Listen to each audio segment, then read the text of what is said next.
మన జీవితాలలో ప్రతి పరిస్థితుల్లోనూ కూడా దేవుడు ఈ లోకానికి వచ్చినటువంటి పరిస్థితి, ఏకైక దేవుడు ఈ లోకానికి రావడానికి గల కారణం ఏంటంటే, ఆదిలో దేవుడు తన సృష్టిని చేసి ఆయన సృష్టిలో సమస్తమును కూడా కలుగు చేసి మానవుని కూడా ఆయన కలుగు చేశాడు. ఎవరిని కలుగు చేశారు?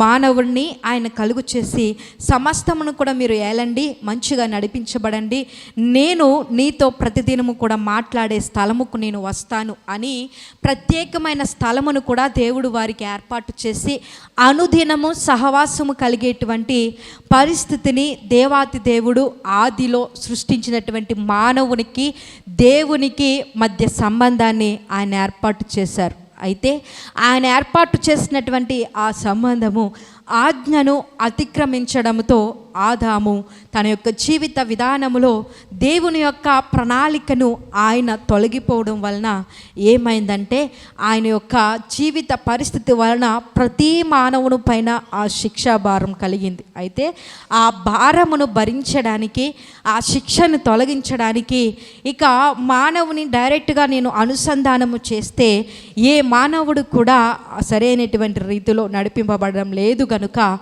నేనే ఒక మానవుడిగా వెళ్ళాలి భూలోకానికి అని చెప్పి దేవుడే మానవ స్వరూపము చేత ఈ లోకానికి వచ్చి మనము ఏదైతే కోల్పోయామో మన పరిస్థితులలో మొదటి ఆదాము వలన మన జీవితాలలో ఎలాంటి స్థితిగతులు అయితే మనము కోల్పోయి ఉన్నామో మరలా తిరిగి దేవుడు కట్టడానికే దేవాతి దేవుడు మానవుని యొక్క రూపంలో ఈ లోకానికి ఆయన వచ్చి ఉన్నారు. ఈ విషయం మనందరికీ తెలుసు. దేవుడు ప్రతి వారిని కూడా దర్శించడానికి, ఆయన ప్రతి పాపమును కూడా తీసివేయడానికి, ముఖ్యంగా దేవాతి దేవుడు వచ్చింది కూడా నశించిన దానిని వెతికి రక్షించడానికే ఆయన ఈ లోకానికి వచ్చారు అనేటువంటి విషయము మనందరికీ తెలుసు. అయితే ఎప్పుడైతే మానవుని ద్వారా ఆ పాప భారము వలన పరిస్థితులు చేజాటిపోనివో దేవుడు ఈ లోకానికి వచ్చి ఆయన కోల్పోయినటువంటి ప్రతి వాటిని కూడా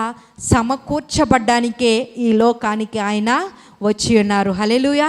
ఈ రాత్రికాల సమయంలో మన జీవితాల్లోనూ కూడా మన పరిస్థితుల్లోనూ కూడా ఏవైనా నీవు కోల్పోయి ఉంటే ఈ క్రిస్మస్ యొక్క ఆశీర్వాదాలు, దేవుడు మనకి ఇస్తున్నటువంటి ఆశీర్వాదం ఏంటంటే, మనము కోల్పోయినటువంటి వాటిని దేవుడు సమకూర్చబోతున్నాడు. హల్లెలూయా.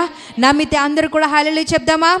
నీ జీవితంలో నీవు దేనినైతే కోల్పోయావో, ఏ పరిస్థితినైతే నీవు ఒకవేళ ఇది నా వల్ల కాదు అని నీవు ఒకవేళ విడిచిపెట్టేసి దేవుని యొక్క సన్నిధిలో ఇక నెమ్మది లేకుండా నీవు బ్రతుకుతున్నావేమో, అయితే దేవుడు సమకూర్చేటువంటి దేవుడు. హల్లెలూయా. జరగదు అనేటువంటి కార్యాలను దేవుడు ఏం చేయగలరో తెలుసా? జరిగించగలిగినటువంటి శక్తి సామర్థ్యత కలిగినటువంటి తండ్రి మన దేవుడు. ఆయన అందుకే ఈ లోకానికి వచ్చారు కూడా. ఎందుకంటే ఆ మానవుని పంపించినప్పుడు ఆ మానవుని యొక్క పాప ఫలితము ద్వారా, ఆ మానవుడు చేసినటువంటి అతిక్రమము ద్వారా మనము కోల్పోయిన వాటిని దేవుడు తిరిగి సమకూర్చడానికే ఈ లోకానికి వచ్చారు కనుక సమకూర్చేటువంటి పరిస్థితులను మనం ఏర్పాటు చేసుకుంటున్నామా?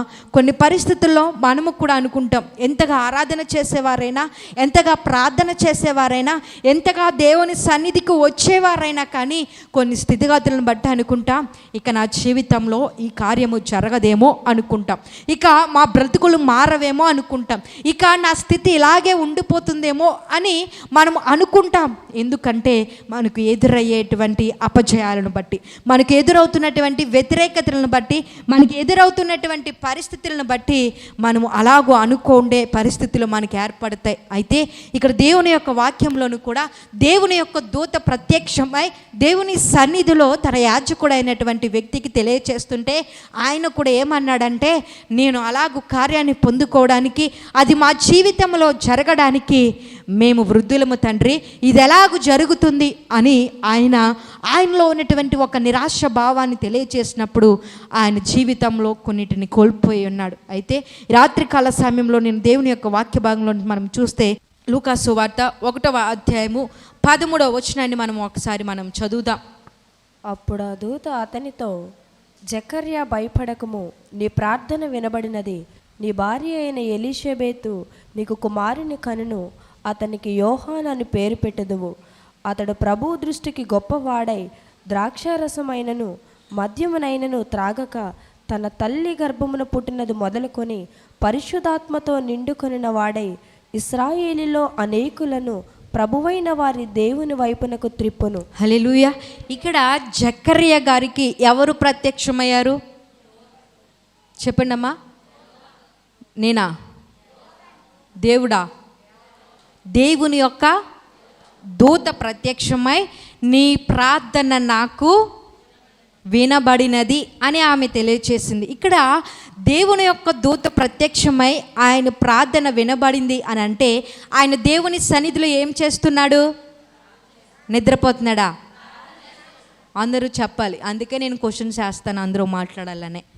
నిద్రపోయే వాళ్ళు లెగ్స్ ఇలా చూడాలని క్వశ్చన్స్ వేస్తాను.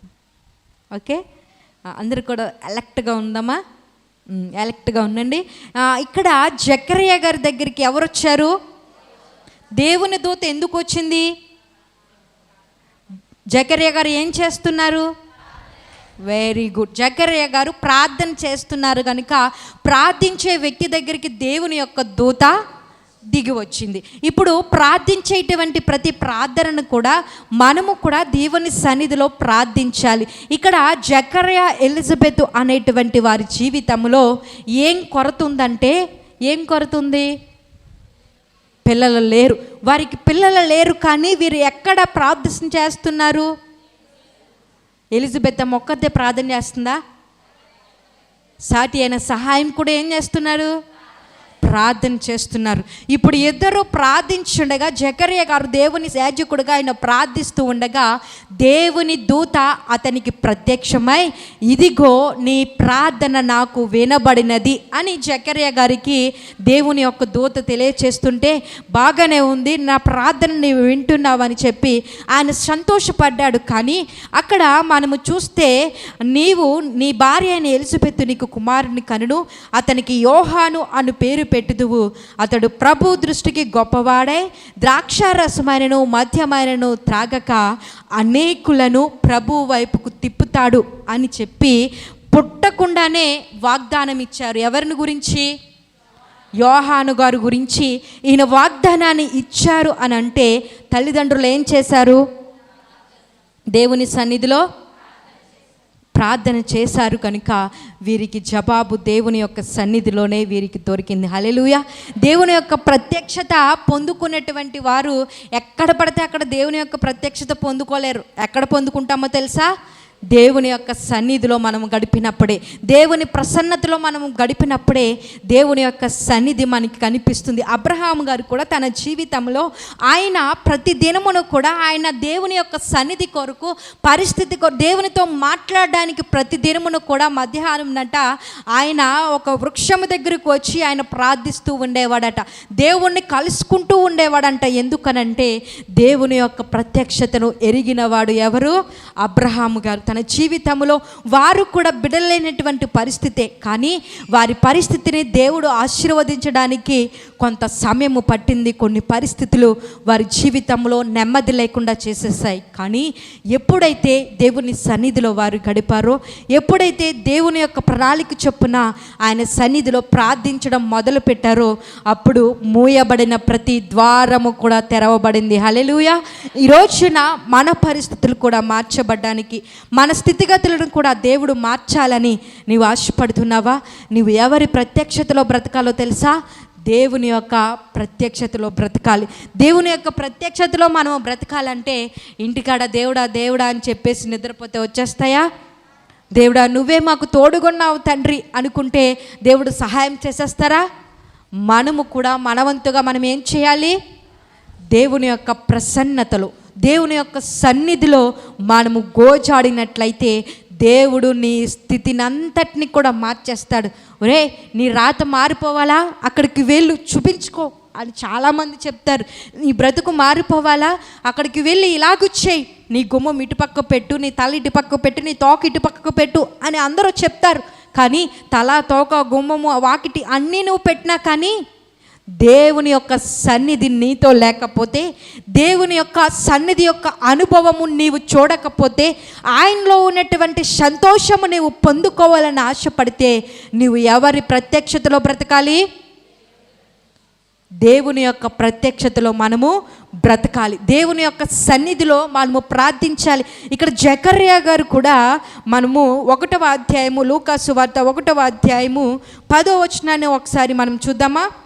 ధూప సమయమందు ప్రజల సమూహమంతయు వెలుపల ప్రార్థన చేయుచుండగా ప్రభువు దూత ధూపవేదిక కుడివైపున నిలిచి అతనికి కనబడగా జకర్యా అతను చూచి తొందరపడి భయపడిన వాడాయను. హల్లెలూయా. ఇక్కడ జకర్యా గారికి దూత కనబడగానే ఆయన ఏమైపోయాడు? తొందరపడిపోయారు, భయపడిపోయారు. ఎందుకు భయపడిపోయారనంటే, ఆ రోజుల్లో దేవుని యొక్క ప్రత్యక్షత దేవుని యొక్క దూతల చేత వచ్చేది. దేవుని దూతలు వచ్చి తెలియజేస్తూ ఉన్నప్పుడు, దూత వచ్చి తెలియజేసిందంటే అది ఒక భయంకరమైనటువంటి పరిస్థితి రాబోతుందని ఒక పరిస్థితిని అర్థం చేసుకోవాలి. రెండవదిగా ప్రత్యక్షమైనటువంటి వారికి దేవుడు సమాధానాన్ని ఇస్తున్నాడని గమనించాలి. అయితే ఇక్కడ జకర్యా గారు ఎప్పుడైతే దేవుని యొక్క దూత వచ్చి ప్రత్యక్షమైనప్పుడు ఆయన ఒకటే అనుకుంటున్నాడు, ఏమవుతుందో, ఏమి జరగబోతుందో, ఎలాంటి పరిస్థితి మార్పు చేయబడుతుందో అని భయముతో ఆయన ఎదురు చూస్తూ భయపడిపోతూ ఉన్నప్పుడు దూత ఏమంటుందంటే, నీవు భయపడకయా, నీ ప్రార్థన నాకు వినబడినది అంటున్నది. హల్లెలూయా. ఆయన ప్రార్థన దేవుని సన్నిధికి చేరడం వలన ఆయనకు దేవుని సన్నిధిలో ప్రత్యక్షత కలిగినటువంటి వారిగా ఆయన పొందుకున్నాడు. ఈ రోజున మనము దేవుని యొక్క ప్రత్యక్షతను పొందాలని ఆశపడుతున్నావా? దేవుడు నీతో, నీ కుటుంబంతో, నీ పరిస్థితులతో మాట్లాడాలని, ఆయన నీ బ్రతుకును మార్చాలని నీవు ఆశపడుతున్నావా? నీవు సమయం ఎక్కడ గడపాలో తెలుసా? దేవుని సన్నిధిలో గడపాలి. దేవుని సన్నిధిలో నీవు ప్రార్థించాలి.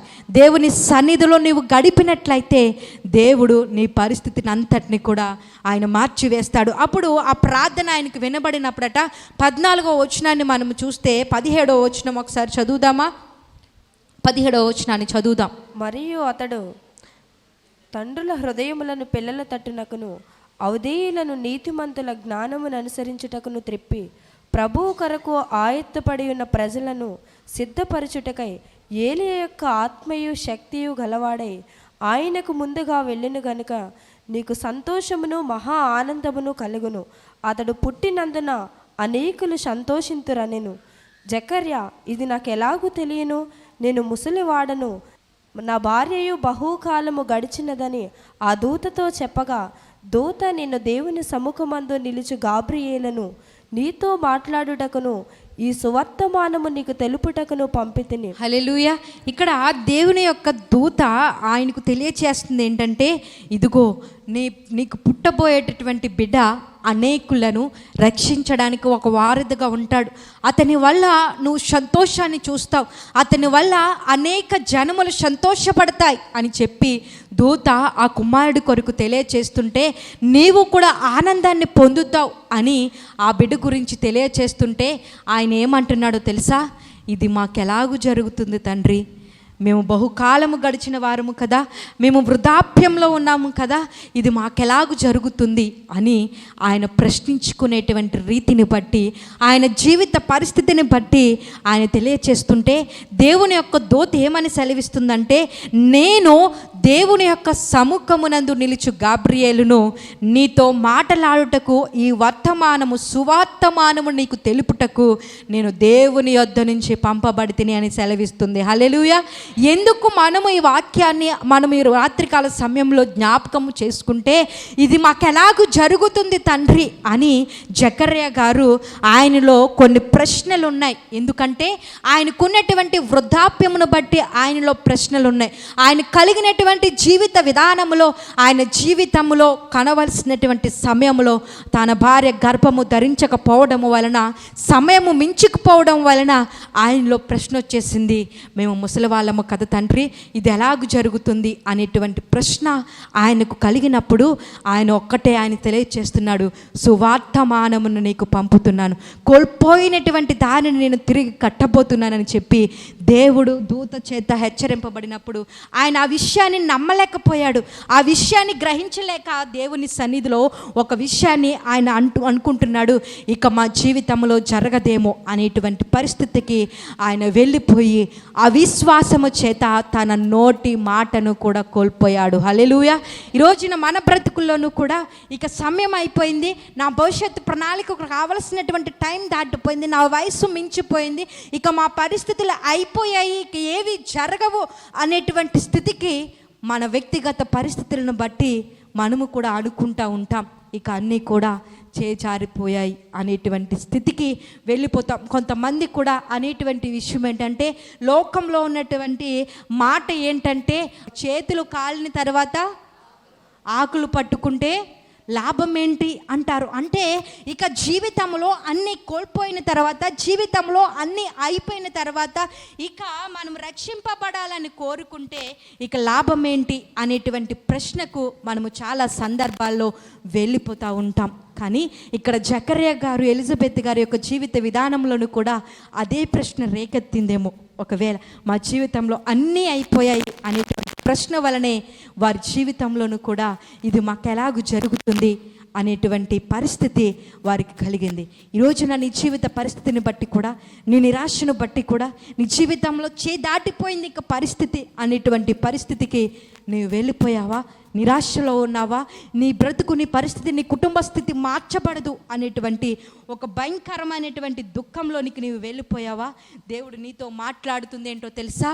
అన్నీ కోల్పోయినా కానీ నీ జీవితంని దేవుడు మార్చబోతున్నాడు. హల్లెలూయా. సమస్తమును కూడా నీవు ఒకవేళ కోల్పోయావేమో, ఇక నీ జీవితం వలన ఇక ఏది జరగదు అనేటువంటి అసంతృప్తికి నువ్వు వెళ్ళిపోయావేమో. నీవు కోల్పోయిన దానిని సమకూర్చడానికే దేవుడు ఈ లోకానికి వచ్చాడు అనేటువంటి విషయాన్ని నువ్వు మర్చిపోవద్దు. ఇక్కడ జకర్యా గారు కూడా 1వ అధ్యాయము 20వ వచనాన్ని మనం చూద్దాం. మరియు నా మాటలు వాటి కాలమందు నెరవేరును, నీవు వాటిని నమ్మలేదు గనుక ఈ సంగతులు జరుగు దినము వరకు నువ్వు మాట్లాడక మౌనివై ఉందువని అతనితో చెప్పెను. ప్రజలు జకర్యా కొరకు కనిపెట్టుచుండి ఆలయమునందు అతడు ఆలస్యము చేసినందుకు ఆశ్చర్యపడిరి. అతడు వెలుపలికి వచ్చినప్పుడు వారితో మాట్లాడలేకపోయినందున ఆలయమునందు అతనికి దర్శనము కలిగినదని వారు గ్రహించిరి. అప్పుడు అతడు వారికి సంజలు చేయుచు మూగవాడై ఉండెను. అతడు సేవ చేయు దినములు సంపూర్ణమైనప్పుడు తన ఇంటికి వెళ్ళెను. హల్లెలూయా. ఇక్కడ జకర్యా గారు తన జీవితంలో ఎవరి మాట నేను నమ్మలేదు, దేవుని యొక్క మాటను, దేవుని యొద్ద నుంచి వచ్చినటువంటి దూత యొక్క మాట నేనేం చేయలేదు, నమ్మలేకపోయాడు. ఎందుకు నమ్మలేకపోయాడనంటే, కాలం అయిపోయింది, పరిస్థితి అయిపోయిందని వాగ్దానం ఇచ్చినటువంటి ఆ దేవుని యొక్క మాట నేనేం చేయలేకపోయారు, నమ్మలేకపోయారు. కనుక ఇప్పుడు ఈయన బయటకు వచ్చి మాట్లాడదామని ప్రయత్నం చేస్తుంటేనట, ఆయన మాట్లాడలేక ఏం చేశారో తెలుసా? సంజ్ఞలు చేశారు. అంటే సైకిల్ చేసినప్పుడు అక్కడ వారందరూ గ్రహించారంట, ఇతనికి దేవుని యొక్క ప్రత్యక్షత ఏదో వచ్చింది కనుక ఇతడు మాట్లాడలేకపోతున్నాడు అని చెప్పి వారందరిని కూడా గ్రహించారు. కానీ జకర్యా గారు తన జీవిత విధానంలో ఒక విషయాన్ని మనము గ్రహిస్తే, ఆయన దేవుని మాటను మొదటిగా నమ్మలేని స్థితికి ఆయన వెళ్ళిపోయాడు. ఆయన దేవుడు జరిగిస్తానని వాగ్దానం ఇచ్చిన వాడు నమ్మదగిన వాడని ఆయనకి తెలిసినా కానీ ఆయన ఏం చేశాడో తెలుసా? నమ్మలేనటువంటి స్థితికి ఆయన వెళ్ళిపోయాడు. అలాగున ఆయన వెళ్ళిపోవడం వలన ఆయన జీవితంలో తన నోటి మాటను ఏం చేశాడు? కోల్పోయాడు. ఈరోజున నీవు కూడా దేవుడు వాగ్దానం ఇచ్చాడేమో, ఒకవేళ నీ జీవిత పరిస్థితులలో దేవుడు నీకు ఒక ప్రణాళికను వేసి ఆ ప్రణాళికలో నీవు నడిపింపబడాలని ఆయన వాగ్దానం ఇస్తే, ఆయన వాగ్దానమును కాదని ఒకవేళ పరిస్థితిని బట్టి వెనకడుగు వేస్తున్నావా? స్థితిగతులను బట్టి నువ్వు మారిపోతున్నావా? దేవుడు నీ పరిస్థితిని మారుస్తానని నీకెప్పుడో ఆయన సరిచేసి వాగ్దానం ఇచ్చినప్పుడు మనము కూడా పరిస్థితులను బట్టి జకర్యా గారు వలె వెనకడుగు వేస్తున్నావా? ఇది మా జీవితంలో జరగదు అనేటువంటి ఒక అభద్రతా భావంలోనికి నువ్వు వెళ్ళిపోతున్నావా? ఒక విషయాన్ని నువ్వు మర్చిపోవద్దు. మాట ఇచ్చినవాడు ఎవరు? మన దేవుడు. నమ్మదగినటువంటి దేవుడు. ఆయన ఎప్పటికైనా ఆ మాటను ఆయన నెరవేరుస్తాడు కనుక దేవుని మాట నుంచి నువ్వు వైదొలిగిపోవద్దు. దేవుడిచ్చినటువంటి వాగ్దానమును బట్టి నువ్వు దేవుని సన్నిధిలో ప్రార్థించు. దేవుని సన్నిధిలో నువ్వు పెనుగులాడితే దేవుడు ఖచ్చితంగా నీ జీవితంలో జవాబును దయచేయడానికి ఆయన సిద్ధంగా ఉన్నాడు. మరి జకర్యా గారి వలె నీవు కూడా దేవుని యొక్క ప్రసన్నతను కోల్పోతున్నావా? దేవుని యొక్క పరిస్థితిని, ఆయన సన్నిధిలో ఉన్నటువంటి ప్రత్యక్షతను నీవు కోల్పోయేటువంటి స్థితికి వెళ్ళిపోతున్నావా? ఒకసారి మన జీవితాలను మనం ప్రశ్నించుకుందాం. ఆయన ప్రత్యక్షత ఇచ్చేటువంటి స్థలము పరిశుద్ధ స్థలము, దేవుని యొక్క సన్నిధి అని మనకి తెలిసినా కానీ ఆ సన్నిధిలోనే మనము దేవుణ్ణి ప్రార్థించలేని స్థితిలో ఉంటున్నామా? అలక్ష్యంగా ఉంటున్నామా? దేవునితో మాట్లాడేటువంటి సమయము అని మనకి తెలిసినా కానీ దేవునితో మాట్లాడలేని స్థితికి వెళ్ళిపోతున్నామా? నీ వ్యక్తిగత జీవితాన్ని, నీ పరిస్థితిని, నీ కుటుంబ వ్యక్తిగత జీవితాలను ఆశీర్వదించేటువంటి శక్తి ఈ లోకంలో ఎవ్వరికి కూడా లేదు, ఒక్కరికే ఉంది. అది ఎవరికో తెలుసా? సర్వోన్నతమైనటువంటి దేవునికి. ఆయనే సమస్తమును కూడా జరిగించేవాడు కనుక నీ జీవితాన్ని ఒకసారి మనము సరి చేసుకుందాం. జకర్యా గారు అలాగూ చెప్పినప్పుడు వారందరూ కూడా వారి జీవితంలో ఒక పరిస్థితి వారికి ఉంది. దేవుడు ఇస్తానన్నాడు, వాగ్దానము చేశాడు కదా అని చెప్పి ఆయన అపనమ్మిక చేత ఆయన నోటి మాటను కోల్పోయి ఆయన కోల్పోయి ఉన్నాడు. ఈ రోజున కూడా మన జీవితాల్లోనూ కూడా మన పరిస్థితుల్లోనూ కూడా ఏవైతే నీవు కోల్పోయావో, దేనినైతే నీవు దేవుని యొక్క సన్నిధి నుంచి కోల్పోయావో వాటన్నిటిని కూడా దేవుడు ఇవ్వడానికి సిద్ధంగా ఉన్నాడు. అయితే నీవు దేవుని మాటను వినడానికి సిద్ధంగా ఉన్నావా? దేవుని సన్నిధిలో ఆయన ప్రత్యక్షతను పొందుకోవడానికి నీ హృదయాన్ని దేవునికి సమర్పిస్తున్నావా? దేవుని సన్నిధికి వచ్చినటువంటి మనము ఒక విషయాన్ని మనము గ్రహించాలి. దేవుడు తన సన్నిధిలో ఉన్నాడని, ఆయన మనతో మాట్లాడుతాడని, ఆయన ప్రత్యక్షతను మనము చూడాలని ఎవరైతే గ్రహిస్తారో, ఎవరైతే నడిపించబడతారో వారందరితోనూ కూడా దేవుడు మాట్లాడతాడు. హల్లెలూయా. మన పరిస్థితులు ఇప్పటికిప్పుడు మారిపోకపోయినా కానీ ఒక సమయమున దేవుడు మారిస్తే అందరి కళ్ళకు కూడా ఆశ్చర్యంగానే కనిపిస్తాము. హల్లెలూయా. ఇడు మారడనుకున్నాము కానీ ఇలాగూ మారాడంటే ఎలాగూ జరిగింది అనేటువంటి ప్రశ్న అందరిలోనూ వస్తుంది. ఎప్పుడో తెలుసా? దేవుని యొక్క సన్నిధి ప్రసన్నత, దేవుని యొక్క ప్రత్యక్షతలోనికి మనము వచ్చినప్పుడు, ఆ అనుభవంలోనికి మనం వచ్చినప్పుడు దేవుడు ఖచ్చితంగా మన జీవితాలను ఆయన సరిచేస్తాడు. ఇక్కడ దేవుడు వారి యందు ఏముంచారట? మహా కనికరం. ఇప్పుడు కనికరమునకు మహా కనికరమునకు చాలా తేడా ఉంది. అర్థమైందమ్మా? కనికరమునంటే ఏదో లేని వారిని చూసి జాలిపడి వారికి సహాయం చేయడం కనికరం. కానీ మహా కనికరం అంటే, ఫర్ ఎగ్జాంపుల్ మీకు అర్థం అవడానికి నేను చెప్తాను. ఇప్పుడు ఒక బీదవాడు వచ్చి మనకి ఏదైనా సహాయం చేయమని అడిగినప్పుడు ఒక 100, 500, 1000 రూపాయలు ఇచ్చి జాలిపడి ఆ బీదవానికి ఇవ్వడం అనేది ఏంటది? జాలి, కనికరం. ఇప్పుడు మహా కనికరం అంటే ఏంటంటే, ఇప్పుడు పేదవాడు మన దగ్గరకు వచ్చినప్పుడు మనకున్న ఆస్తంతా ఆయనకి ఇచ్చేసామనుకోండి, ఇదేమవుతుంది? ఎవరులేండి, ఎవరైనా ఇస్తారా? ఒక 100 రూపాయలు ఇవ్వమంటేనే కష్టం. ఇస్తారమ్మా? 100 రూపాయలే కదండి ఇచ్చేద్దామంటారా? 100 రూపాయల నుంచి 10 కాయింతాలు మార్చి 10 పదులు మార్చి 10 రూపాయలు కూడా భారంగా ఇస్తూ ఉంటాం. ఎందుకంటే వాడు గొప్పడైపోతాడు కాబట్టి. అందరూ కూడా అలాగే ఉన్నారా అని ఆలోచించేటువంటి స్థితిలో మనం ఉంటాం. మీకు అర్థం అవడానికి నేను చెప్తున్నాను. ఇప్పుడు కనికరానికి మహా కనికరానికి తేడా ఏంటంటే, ఒక 100 రూపాయలు ఉండి నీవు 100 రూపాయల్లో 10 రూపాయలు ఇవ్వడము అది కనికరం. కానీ మహా కనికరం ఏంటంటే ఉన్న 100 రూపాయలు కూడా ఇచ్చేయడం మహా కనికరం. అంటే దేవుని యొక్క కనికరము వీరి పట్ల ఎలాగుందంటే నార్మల్ కనికరం లేదంట. ఎలా ఉందో తెలుసా? మహా కనికరము ఆయన వారి పట్ల చూపినప్పుడట ఆమె పొరుగువారును ఆమెను కూడా విని ఆమెతో కూడా సంతోషించారట. హల్లెలూయా. ఇప్పుడు దేవుడు ఎవరి పట్లైనా కార్యము చేస్తే, దేవుడు ఎవరి పక్షానైనా నిలవబడి ఆయన తన కార్యాన్ని చేయాలని ఆయన సిద్ధింప చేస్తే ఎలా ఉంటుందో తెలుసా? నీతో పాటు నీ ఇరుగు పొరుగు వారు కూడా సంతోషించే ఆనందాన్ని ఇస్తాడు. హల్లెలూయా. ఈరోజు నీ జీవితాన్ని కూడా కనికరము చూపే దేవుని చేతిలో నీ జీవితాన్ని పెడుతున్నావా? జాలి చూపించే దేవుడండి ఆయన. ఆయన ఈ లోకానికి వచ్చింది కూడా ఆషామాషిగా రాలేదు. ఆయన రావడానికి ఎంతో ప్రణాళిక, ఎంతో మందిని ఆయన ఎన్నుకున్నాడు, ఎంతో మందిని ఆయన ఏర్పాటు చేసుకుంటేనే కానీ ఆయన ఈ లోకానికి రాలేదు. ఒక విషయాన్ని మనము గ్రహిస్తే మన జీవితాల్లోనూ కూడా కొన్ని పరిస్థితుల్లో కొంతమంది వ్యక్తుల ద్వారా మనం బాధింపబడతాం, లేదా దూషింపబడతాం, హింసింపబడతావు. కానీ ఆ పరిస్థితులను వారిని బట్టి నువ్వు కృంగిపోక, నువ్వు దేవుని సన్నిధిలో, ఆయన ప్రసన్నతలో, దేవుని యొక్క సన్నిధిలో నువ్వు కనిపెట్టి బ్రతికితే నువ్వేం పొందుకుంటావో తెలుసా? కనికరము కాదు, మహా కనికరాన్ని పొందుకుందువుగాక. ఆమేన్. మన బ్రతుకులను మార్చేటువంటి దేవుని యొక్క ప్రసన్నత మనకి ఎదురైనప్పుడు ప్రతి ఒక్కరు కూడా మనల్ని చూసి సంతోషించే బ్రతుకులను దేవుడు మనకి ఏర్పాటు చేస్తాడు. ఎప్పుడో తెలుసా? మనము దేవుని యొక్క ప్రసన్నతలో పెరిగినప్పుడు. అందుకే ఇక్కడ 59వ వచనం 1 లూకా సువార్త 1వ అధ్యాయము 59వ వచనం 60వ వచనాన్ని ఒకసారి చదువుదాం. 8వ దినమున వారు ఆ శిశువుకున్న సున్నతి చేయవచ్చి తండ్రి పేరును బట్టి జకర్యాను పేరు వానికి పెట్టబోచుండగా తల్లి అలాగు వద్దు, వానికి యోహానను పేరు పెట్టవలనని చెప్పెను.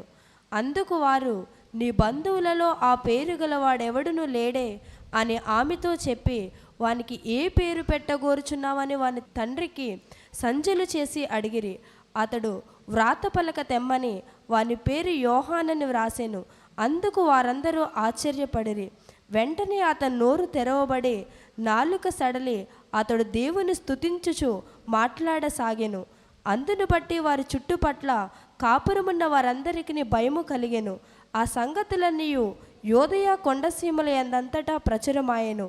ప్రభువా, ఇక్కడ దేవుని యొక్క వాక్యంలో మనం చూస్తున్న రీతిగా వారు 8వ దినమున సున్నతి చేసి పేరు పెట్టేటువంటి పరిస్థితిని వారు ఏర్పాటు చేసినప్పుడు ఇప్పుడు మోగబోయినటువంటి నోరు ఏమైందో తెలుసా?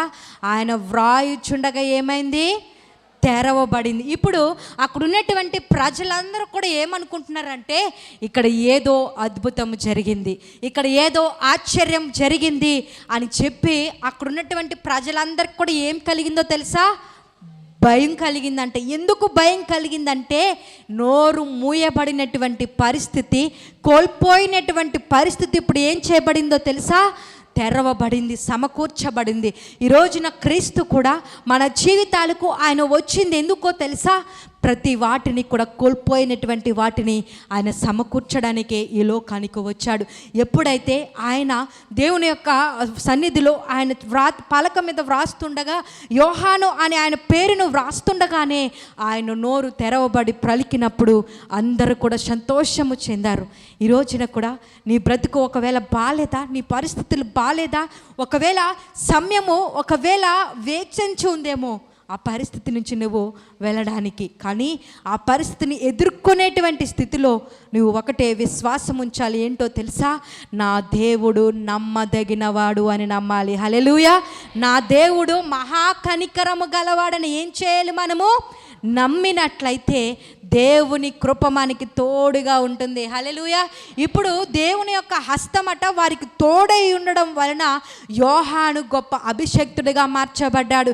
యేసు ప్రభు వారికే బాప్తిసం ఇచ్చేటువంటి వ్యక్తిగా ఏమైపోయాడు? ఇప్పుడు ఈయన అభిషేకింపబడ్డాడంటే దానికి గల కారణం ఏంటో తెలుసా? ఆయన వారి తల్లిదండ్రులు ఆయన కూడా మద్యపానము కానీ వారికి ఎలాంటి దురలవాట్లు కూడా లేవట. ఇక యోహాను గారు ఆయన వారి యొక్క ఆహారంలోనూ కూడా ఆయన చాలా ప్రత్యక్షమైనటువంటి పరిస్థితులు గుండా వెళ్ళేవారట. ఎలాంటి దురలవాట్లను కూడా ఆయన లేకుండా ఆయన కొనసాగింపబడి ఉన్నందుకు దేవుని చేత అభిషేకము కలిగినటువంటి ఆ అభిషక్తునికి ఈయన ద్వారా బాప్తీసం ఇవ్వడం అంటే ఎంత గొప్ప కార్యమో కదా. ఈ రోజున మనము కూడా మన బ్రతుకులలో దేవుని కొరకు నడిపింపబడుతున్నప్పుడు లోకానుసారమైన పరిస్థితులను ఏవి కూడా మన జీవితాలకి మనము తీసుకురాకూడదు. ఒకవేళ నీవు కూడా ఒక ఫార్మాలిటీగా దేవుణ్ణి ఆరాధించవద్దు. ఏదో శుక్రవారపు ఉపవాస ప్రార్థన, మనము ఏదో ఒక ఆదివారపు ఆరాధనకు మనం వెళ్ళాలి, అక్కడ జరిపింపబడాలి అనేటువంటి నామకార్థముగా కార్యక్రమాల్లో మనం పాల్గొనాలని రావడం కాదు. కానీ దేవుని సన్నిధికి వచ్చినటువంటి మనము ఆయన ప్రత్యక్షతను మనము చూడాలని ఆశపడినప్పుడే, ఆయన ప్రత్యక్షతను మనం పొందుకోవాలని ఎప్పుడైతే నీవు తీర్మానము తీసుకొని నిలవబడతావో అప్పుడు దేవుడు నేను మహిమ కొలది ఆశీర్వదిస్తాడు. ఎన్నడూ చూడనటువంటి అభివృద్ధిని నీ జీవితంలో పెడతాడు. ఎన్నడూ లేనటువంటి సంతోషము నీ జీవితంలో నింపుతాడు. ఎన్నడూ లేనటువంటి సమాధానము నీ కుటుంబంలో ఆయన నింపాలని నీవు ఆశపడుతున్నావా? దేవుని ప్రత్యక్షతను నీవు పొందుకో. దేవుని సన్నిధిలో ఒక్కటే అడుగు, అయా నీ సన్నిధిలో నీ ప్రత్యక్షతను నేను పొందుకోవాలయా అని దేవుని సన్నిధిలో నీవు విశ్వాసంతో ప్రార్థించినట్లయితే, నీవు విశ్వాసంతో దేవుని సన్నిధిలో నీవు కనిపెట్టినట్లయితే దేవుడు నీ పరిస్థితులన్నింటినీ కూడా మార్చివేస్తాడు. మన బ్రతుకులను మార్చేటువంటి దేవుడు నమ్మదగిన వాడు కనుక నీ స్థితిని మారుస్తాడమ్మా, నీ పరిస్థితిని మారుస్తాడు. ఒకసారి మనము దేవుని సన్నిధిలో ఒక్క తీర్మానం తీసుకుందాం. ఏంటంటే, అయ్యా నా స్థితి ఇలాగూ ఉంది, నా పరిస్థితిని మార్చు ప్రభువా. నీ మహా కనికరము నా కుటుంబం పైన, నా బిడ్డల పైన, నా భర్త పైన, నా భార్య పైన, నాకున్నటువంటి పరిస్థితులపైన నీవు ఉంచయ్యా అని నువ్వు ప్రార్థించినట్లయితే దేవుడు నీ పరిస్థితిని మార్చడానికి సిద్ధంగా ఉన్నాడు. ఆయన ప్రత్యక్షతను పొందుకోవడానికి నువ్వు సిద్ధంగా ఉన్నావా? ఆయన ప్రత్యక్షతను పొందుకోవడానికి నువ్వు సిద్ధంగా ఉంటే అక్కడ ఇక్కడ నువ్వు కాలం గడిపితే సరిపోదు. వారితో వీరితో నువ్వు నీ కాలాన్ని వృధా చేసుకుంటే ఆయన ప్రత్యక్షతను పొందుకోవు. లేదా వారితో వీరితో సరదాగా నువ్వు గడిపితే దేవుని యొక్క ప్రత్యక్షతను నువ్వు పొందుకోలేవు. వారితో వీరితో సరదాగా కబుర్లాడితే నువ్వు దేవుని యొక్క ప్రత్యక్షతను పొందుకోలేవు. కానీ నువ్వు ఎక్కడ దేవుని యొక్క ప్రత్యక్షతను పొందుకుంటావంటే నీవు దేవుని సన్నిధిలో ప్రార్థించినప్పుడే ఆయన ప్రత్యక్షతను నువ్వు చూడగలుగుతావు. హల్లెలూయా. ఈ రోజున దేవుని యొక్క ప్రత్యక్షతను నువ్వు చూడాలని మనస్సారా ఇష్టపడుతున్నావా? ఆయన సన్నిధిలో ఉన్నటువంటి అనుభవాన్ని నువ్వు పొందాలని ఇష్టపడుతున్నావా? దేవుని సన్నిధిలో ప్రార్థించడం మానొద్దు. దేవుని సన్నిధిలో ఆయనను గోచరడం మానొద్దు. దేవుని సన్నిధిలో అలసిపోకుండా ఆయన ప్రత్యక్షత కొరకు ఎదురు చూసినటువంటి వారి జీవితాలన్నింటిలోనూ కూడా దేవుడు సమకూరుస్తాడు. దేవుడు కోల్పోయిన ప్రతి పరిస్థితిని కూడా సమకూర్చడానికే ఈ లోకానికి వచ్చాడు కనుక నీ జీవితాన్ని మార్చేటువంటి దేవుని చేతిలో నీ జీవితం పెట్టడానికి సిద్ధపడుతున్నావా? ఆయన ప్రత్యక్షతలో నీవు బ్రతకడానికి సిద్ధపడితే ఒక్కటే తీర్మానం తీసుకుందాం, అయా నా జీవితాన్ని నీ చేతుల్లో పెడుతున్నాను, నీ సన్నిధిలో నేను ఉంటాను ప్రభువా అని నువ్వు ప్రార్థించినట్లయితే దేవుడు నీ జీవితంలో ప్రతి వాటిని కూడా ఆయన తెరుస్తాడు. రెండవదిగా మనము చూస్తే మొదటి సమూయేలు గ్రంథము 30వ అధ్యాయము 1-3 వచనాలను మనము గమనిస్తే అక్కడ దావీదు గారు తన కుటుంబ పరిస్థితులు అనేక పర్యాయాలు మీరు విని ఉండవచ్చు. కానీ నేను జ్ఞాపకము చేసేది ఒక్కటే, వారి జీవిత విధానాల్లో వారు కోల్పోయినటువంటి ప్రతి పరిస్థితిని కూడా దేవుడు సమకూర్చడానికి, ఆయన సమకూర్చేటువంటి స్థితిని ఏర్పాటు చేయడానికి గల కారణం ఏంటో తెలుసా? దేవుని యొక్క సన్నిధిలో వారు ప్రార్థించారు. అందుకే మొదటి సమూయేలు గ్రంథంలో మనం చూద్దామా? మొదటి సమూయేలు గ్రంథం 30వ అధ్యాయము 1-3 వచనాలను మనం చదువుదాం. దావీదును అతని జనులను 3వ దినమందు సిగ్లాగునకు వచ్చిరి. అంతలో అమాలేకీలు దండెత్తి దక్షిణ దేశం మీదను సిగ్లాగు మీదను పడి కొట్టి దాన్ని తగలబెట్టి గనులనేమి అల్పులనేమి అందులోనున్న ఆడువారందరినీ చెరపట్టుకొని చంపక వారిని తీసుకొని వెళ్ళిపోయి ఉండిరి. దావీదును అతని జనులను పట్టణమునకు వచ్చి అది కాల్చబడి ఉండుటయు తమ భార్యలను కుమారులను కుమార్తెలను చెరలోనికి కొనుపోబడి ఉండుటయు చూచి ఇక ఏడ్చుటకు శక్తి లేకపోవనంత బిగ్గరగా ఏడ్చిరి. 6వ వచనం. దావీదు మిక్కిలి దుఃఖపడెను, మరియు తమ తమ కుమారులను బట్టియు కుమార్తెలను బట్టియు జనులందరికీ ప్రాణము విసికినందున రాళ్ళు రువ్వి దావీదును చంపుదము రండని వారు చెప్పుకొనగా దావీదు తన దేవుడైన యెహోవాను బట్టి ధైర్యము తెచ్చుకొని. హల్లెలూయా. ఇక్కడ దావీదు గారు తన కుటుంబ పరిస్థితిని అంతటిని కూడా కోల్పోయారు. తనకు కలిగినటువంటి సమస్త పరిస్థితిని ఆయన కోల్పోయినప్పుడు ఆయన ఎలాగున్నారంటే దుఃఖపడే స్థితికి వెళ్ళిపోయారు. ఏడ్చేటువంటి స్థితికి ఆయన వెళ్ళిపోయినప్పుడు ఒక్కటే ఆయన చేసింది ఏంటో తెలుసా? దేవుని సన్నిధిలో ఆయన ఏం చేశారో తెలుసా? ప్రార్థించారు. ఆయన ఎలాగ ఏడ్చారంటో తెలుసా? ఏడ్చుటకు శక్తి శక్తి లేనంతగా ఆయన దేవుని సన్నిధిలో ఏడ్చి ఆయన ఏమి అన్నారో తెలుసా? ఎవరిని బట్టి ఆయన ధైర్యం తెచ్చుకున్నారో అని మనము చూస్తే ఇదే 30వ అధ్యాయంలో 6వ వచనంలో మనము చూస్తే, దావీదు మిక్కిలి దుఃఖపడెను, మరియు తమ తమ కుమారులను బట్టి కుమార్తెలను బట్టి జనులందరి ప్రాణము విసికినందున రాళ్ళు రువ్వి దావీదును చంపుదము రండి అని వారు చెప్పుకొనగా, దావీదు తన దేవుడైన యెహోవాను బట్టి ధైర్యము తెచ్చుకొనెను. హల్లెలూయా. ఇప్పుడు దావీదు గారిని కూడా ఏం చేయాలని అనుకుంటున్నారంటే, ఇప్పుడు మమ్మల్ని అధిపతిగా ఉండి నీవు నడిపిస్తున్నావు కదా, మమ్మల్ని చక్కగా నడిపించావు, కానీ ఇప్పుడు మా కుటుంబాలు మా పరిస్థితులు అన్నీ కూడా అన్నీ చేదాటిపోయినవి, వెళ్ళిపోయారు, చెరపట్టుకుని తీసుకుపోయారు, నీ వల్లే ఇలాగూ జరిగింది కనుక దావీదు గారిని కూడా అంటున్నారు రాళ్ళు రువి చంపేద్దామని బయలుదేరినప్పుడు ఆయన ఎవరిని బట్టి ధైర్యం తెచ్చుకున్నారో తెలుసా? యెహోవాను బట్టే ధైర్యము తెచ్చుకున్నారు. ఎందుకనంటే మనము మన జీవిత బ్రతుకులలో వేటిని మనము కోల్పోయినా, ఎలాంటి స్థితిలో మనము దిగజారిపోయేటువంటి స్థితులు మన జీవితాలలో అపజయాలు, ఆందోళనకర పరిస్థితులు మనకి వెంటాడినా కానీ మనం ఎవరిని బట్టి ధైర్యం తెచ్చుకోవాలి? యెహోవాను బట్టే మనము ధైర్యము తెచ్చుకోవాలి. అక్కడ ఆషామాషిగా మనం ఆలోచన చేస్తే ఒక విషయాన్ని మనకున్నటువంటి ధనము కొంత పోయిందనుకోండి, మనకి బాధ ఉంటుందా? పోతే పోయిందిలే, బ్రతుకున్నాం కనుక మరలా కష్టపడి సంపాదించుకోవచ్చు అనుకోవచ్చు. మనకున్నటువంటి కుటుంబంలో వ్యక్తులు పోతే మనం ఏమంటాం? పోతే పోయారులే, మరలా కందామంటారా?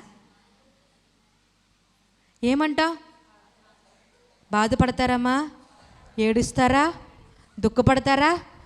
మీకున్నటువంటి బిడ్డలు ఒక విషయాన్ని మనం జ్ఞాపకం చేసుకుంటే, మన సొంత పిల్లలు ఎవరైనా కానీ కొన్ని నెలలు అక్కడ ఉంటారని మనకు తెలిసినప్పుడు ఆ తల్లి యొక్క తండ్రి యొక్క హృదయము కొన్ని దినాలు ఎంతగా నలిగిపోతాయి. మీకు ఎవరికి అలాంటి అనుభవం లేదా? ఉందమ్మా? పోన్లే, మీకు ఇలాగ అర్థమవుతలేదు. మీకు ఏకైక కుమార్తె ఉంది, నువ్వు వస్తుంది. ఇప్పుడు ఏకైక కుమార్తెకు పెళ్లి చేశారు. ఇప్పుడు పెళ్లి చేసిన ఆమె ఎక్కడ ఉండాలి? అత్తోరింట్లో ఉండాలి. ఇప్పుడు ఉన్న ఒక కూతురు కూడా అత్తోరింటికి వెళ్ళిపోతే ఆ తల్లిదండ్రులకు ఎలా ఉంటుంది? ఎంత బాధగా ఉంటుంది, ఎంత భయంగా ఉంటుంది, ఎంత బెంగగా ఉంటుంది. ఎందుకు ఉంటుంది? ఇంకొకరు అంటే ఆ బెంగ ఉండదు, వాళ్ళు తీర్చేస్తారు. కానీ ఒక్కరిదే ఉంటే ఏమవుతుంది?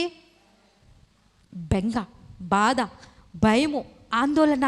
అయ్యో, ఇంతవరకు పెంచినటువంటి నా కూతురు మరొక ఇంటికి మా నుండి దూరంగా వెళ్ళిపోతుంది అని ఎంతో ఆందోళన చెందుతారు కొంతకాలం. ఎందుకు అలాగూ చెందుతారంటే ఆమె పట్ల వారికి ఉన్నటువంటి ప్రేమ అనురాగాలను బట్టి. ఇప్పుడు దావీదు గారికి కూడా తన కుటుంబము, తన భార్య, తన బిడ్డలు అందరూ కోల్పోయారు. అందరిని కూడా చెరబట్టుకుని తీసుకెళ్ళిపోయారు. ఇప్పుడు ఏది ఏమైనా కానీ నీ బిడ్డలను, నీ భార్యను, నీ సమస్తాన్ని మేము ఇవ్వము అని చెప్పి వారు చెప్పినప్పుడు దావీదు గారు గుండె ఎలాగ అయిపోయి ఉంటుంది అంటారు? ఇప్పుడు దావీదు గారికి తన హృదయం ఎంతగా బాధింపబడిందంటారు? చాలా విధముగా. ఇక తన మీదకి రాళ్ళు రువ్వుతున్నారంట. నీ వల్లే ఈ దోషం వచ్చింది, నీ వల్లే ఈ శిక్ష మాకని రాళ్ళు రువ్వేటువంటి పరిస్థితి వస్తే ఆయన ఏడ్చుటకు శక్తి లేనంతగా ఎవరి దగ్గర ఏడ్చాడో తెలుసా?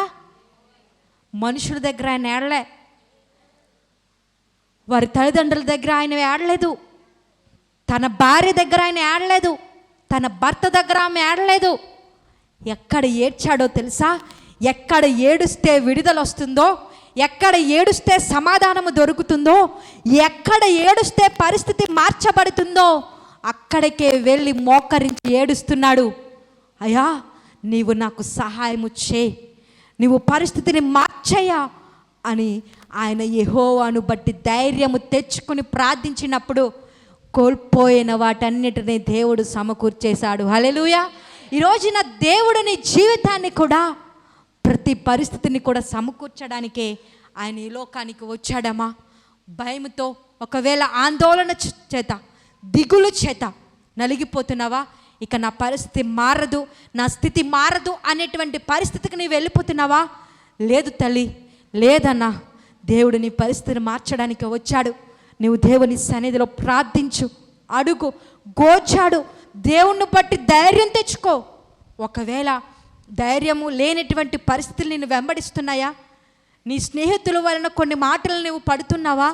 నీ ఇరుగు పొరుగు వారి వలన కొన్ని మాటల చేత నువ్వు దూషింపబడుతున్నావా? కొన్ని స్థితిగతులలో ఎవ్వరికి చెప్పుకోలేనటువంటి వేదన చేత నువ్వు కృంగిపోతున్నావా? నా పరిస్థితి ఎవరికి చెప్పుకున్నా నవ్వే అనేటువంటి పరిస్థితి, ఆందోళనకు నువ్వు వెళ్ళిపోతున్నావా? ఎవ్వరికి చెప్పుకోకపోయినా పర్వాలేదు, కానీ దేవుని సన్నిధికి వచ్చి చెప్పు, దేవునితో మాట్లాడు, దేవుని సన్నిధిలో ఆయన ప్రసన్నత కొరకు ఎదురు చూడు, గోచాడు, అంగలార్చు, ఒక్కటే అడుగు దేవుని సన్నిధిలో నీ పరిస్థితిని, నీ బాధని దేవునికి తెలియచేసి, అయ్యా దీని విషయంలో మార్పును దయచేయ, నా పరిస్థితిని మార్చేయ అని నీవు అంగలారిస్తే నీ అంగలార్పును నాట్యంగా మార్చే దేవుని శక్తితో దేవుడు మార్చబోతున్నాడు. హల్లెలూయా. మనం అనుకోవచ్చు, మీకు ఒక విషయం చెప్పనా, మేము ప్రసంగికులు కానీ దైవజనులు కానీ ఎంతమంది ఆత్మీయంగా ఉన్నవారు కానీ ప్రార్థించండి ప్రార్థించండి, మీరు శక్తి కొలది ప్రార్థించండి, దేవుడు అద్భుతాలను చేస్తాడు అని చెప్పినంత వరకు, మీరు వినినంత వరకు చేస్తాడులే చేస్తాడులే చేస్తారులే చేస్తారులే అని అనుకుంటాం. కానీ నీవు ఎప్పుడైతే ప్రార్థించడం మొదలు పెడతావో, నీవు ప్రార్థించి ఆ కార్యాన్ని రుచి చూచిన తర్వాత నీకు అర్థమవుతుంది అందులో ఉన్నటువంటి పరిస్థితి ఏంటో. హల్లెలూయా. ఇప్పుడు మన అనుభవం ఎక్కడికి వెళ్ళాలంటే, ఎదుటివారు ప్రార్థన చేయాలి, ఎదుటివారు ప్రార్థిస్తే నాకు ప్రతిఫలము రావాలి అనేటువంటి అనుభవం నీలో ఉండకూడదు. నీలో అనుభవం ఎలా ఉండాలంటే, నేను ప్రార్థించాలి, నేను పొందుకోవాలి, నేను దేవుని ప్రత్యక్షతను పొందుకుని నా పరిస్థితిని మార్చుకోవాలని నీవు దేవుని సన్నిధిలో యథార్థంగా ప్రార్థన చేయండి. కన్నీటితో అడగండి, ఏడవడానికి శక్తి లేనంతగా ఏడవండి దేవుని సన్నిధిలో. నీతిమంతులుగా, యథార్థముగా, దోషము లేని వారిగా, నిందారహితులుగా, ప్రతి విధమైన లోక స్థితిగతులను విడిచిపెట్టి నీవు దేవుని సన్నిధిలో మోకరించి అడుగు, కన్నీటితో విత్తు, నీ విత్తనాన్ని దేవుడు చిగురింప చేయబోతున్నాడు. నమ్మితే హల్లెలూయా చెప్దామా? ఏదో ఆషామాషిగా నువ్వు ప్రార్థన చేయొద్దు, ఏదో రొటీన్గా నా పరిస్థితిని. కొంతమంది ప్రార్థన చేస్తారు, తండ్రి దేవా నా పరిస్థితిని మార్చేయ, నా పరిస్థితిని మార్చేయ, అయ్యా నువ్వే నాకు సహాయమయ్యా అంటారు, కానీ ఆ ప్రార్థనలో శక్తి ఉండదు. మీకు అర్థమవుతుందా?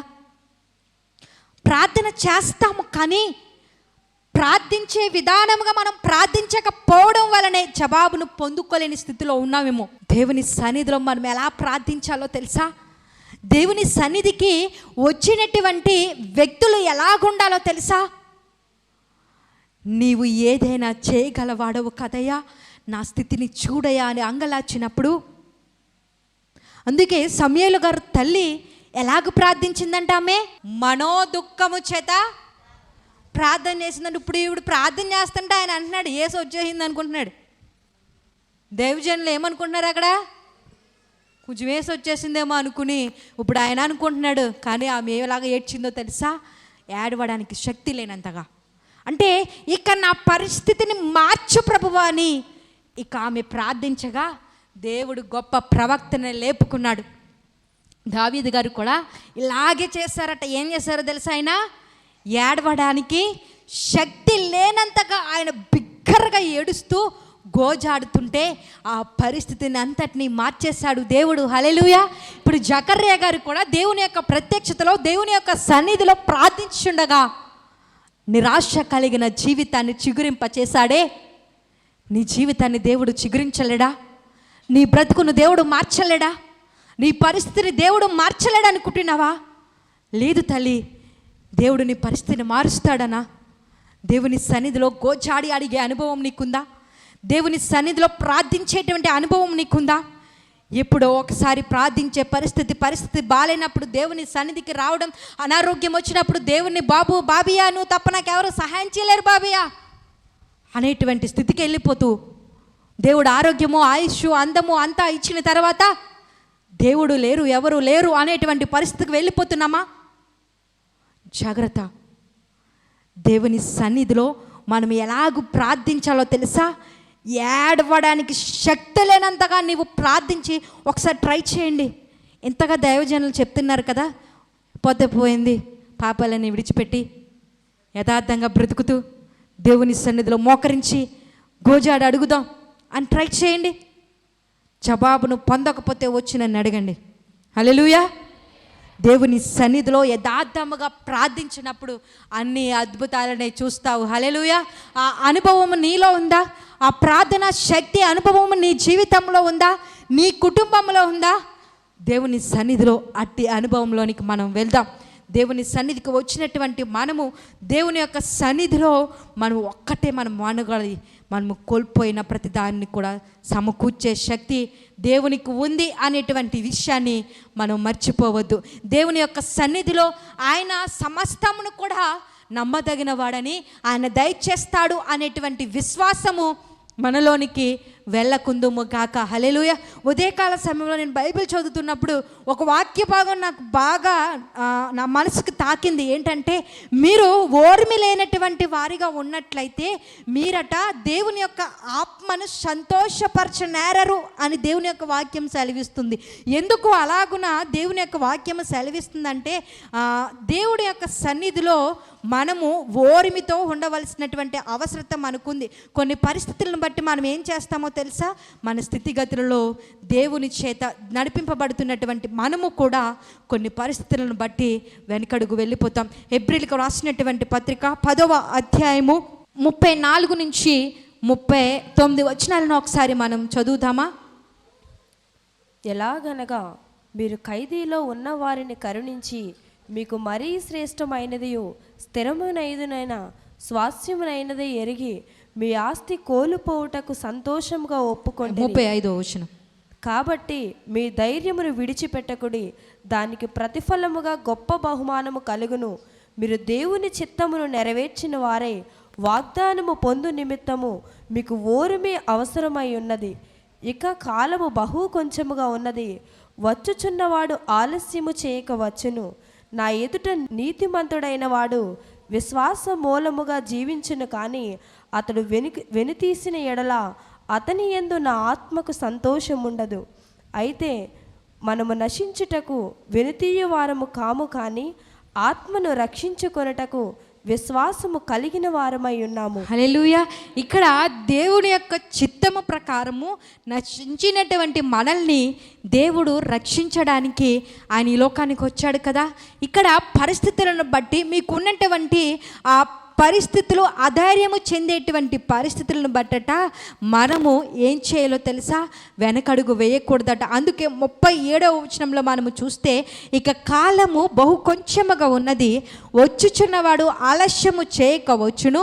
నా ఎదుట నీతిమంతుడైన వాడు విశ్వాస మూలముగా జీవించును, కానీ అతడు వెనుక తీసిన ఎడల అతని యందు నా ఆత్మకు సంతోషముండదు. ఇప్పుడు వెనుక తీసేటువంటి వారు అంటే విశ్వాసములో వెనుక పడిపోయేవారు, ఇప్పుడు దేవుడు కార్యము చేస్తాడని నమ్మినటువంటి వారు, దేవుడు సహాయము చేస్తాడు అనేటువంటి ఆ నమ్మకము ఉన్నటువంటి వారిలో అపనమ్మకము కలిగినప్పుడు మన జీవితాల్లో ఏమవుతుందో తెలుసా? ఇప్పుడు మనం వెనకడుగు వేసినట్లయితేనట దేవుని యొక్క ఆత్మ ఏం చేయదట? మనల్ని బట్టి సంతోషించదట. అందుకే అయితే మనము నశించుటకు వెనుక తీయువారము కాము, కానీ ఆత్మను రక్షించుకొనుటకు విశ్వాసము కలిగినటువంటి వారమై ఉన్నాము. హల్లెలూయా. ఇప్పుడు మనము నశించిపోవటము దేవుని యొక్క చిత్తము కాదు. నీ యొక్క అవిశ్వాసమును బట్టి నీవు తప్పిపోతున్నావేమో, నీకున్నటువంటి అపనమ్మకమును బట్టి నువ్వు వెనకడుగు వేస్తున్నావా? ఇప్పుడు నువ్వు నశించిపోవడానికి నువ్వు రాలేదు, నువ్వు నశించిపోవడానికి దేవుడు నిన్ను రక్షించలేదు. అందుకే నశించిన దానిని వెతికి రక్షించడానికే దేవుడు ఈ లోకానికి వచ్చాడు అనే యొక్క వాక్యాన్ని మన జీవితాలలో సఫలము చేయబడాలంటే ఇప్పుడు సమకూర్చబడేటువంటి ప్రతి వాటిని కూడా మనము దేవుని సన్నిధిలో వ్యక్తిగతంగా మనం ముందుకు కొనసాగింపబడాలంటే మనం ఏం చేయకూడదు? వెనకడుగు వేయకూడదు. వెనకడుగు వేయకుండా మనం ఆత్మను రక్షించుకున్నట్లయితే, మనము విశ్వాసము కలిగినటువంటి వారమైతే దేవుడు తన సన్నిధిలో మన ప్రతి విషయంను కూడా ఆయన సహాయం చేస్తాడు. వాగ్దానము చేసిన వాడు నమ్మదగిన వాడు కనుక, వాగ్దానము చేసినటువంటి తండ్రి నేను చూస్తున్నాడు కనుక నీ జీవితాన్ని బట్టి దేవుని సన్నిధిలో ప్రార్థిస్తావా? ఒకసారి దేవుని సన్నిధిలో అడుగుతావా?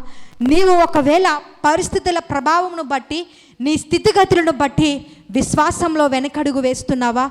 అపనమ్మకము నీకు కలుగుతుందా? ఒకవేళ దేవుడు సహాయము చేస్తానని ఒకవేళ నీకు మాట ఇచ్చాడా? నీ జీవితంలో అపనమ్మకము వలన వెనకడుగు వేసే పరిస్థితిని వెంబడిస్తే దేవుని సన్నిధిలో ప్రార్థిద్దామా? ఒకసారి మోకరిద్దామా?